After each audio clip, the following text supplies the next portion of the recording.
Blackstone presents The Butcher by Laura Cat Young. This book is read by Amanda Dolan. For Violet, Ilsa, and James, I love you always.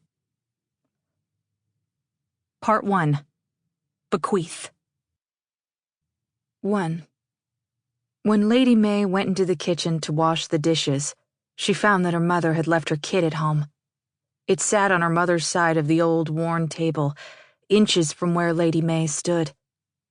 Though she had been taught from as far back as she could remember that inside the kit were her mother's work tools, the ones for people, in any case.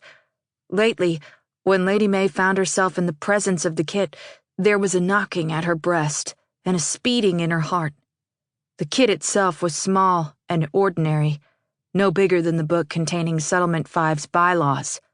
Alone, there on the table, the tools inside the kit remained harmless, but in her mother's hands, and soon also her own, they commanded what Lady Mae had taken for respect.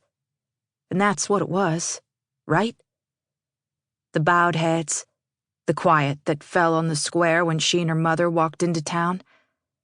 It was absolution, a kind of credence. Her mother had explained it to her over and over. It ain't always like it seems. Right now it's me, but soon it'll be you. They don't know no better. Maybe they didn't, maybe they did. Maybe what they knew was so heavy and frightening that to even look in the direction of it was impossible.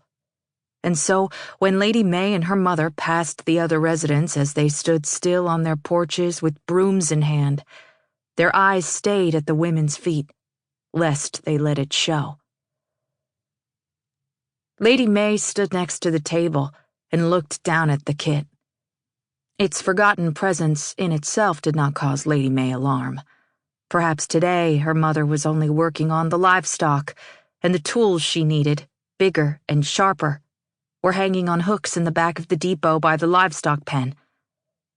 But if her job that day was an atonement, and her kit was still there in the shack, Lady Mae resolved that she'd bring it to the depot. If her mother had to return to the shack and fetch them, the deputies might come around. They'd been worse lately, too, or so it seemed. But then another thought crossed her mind.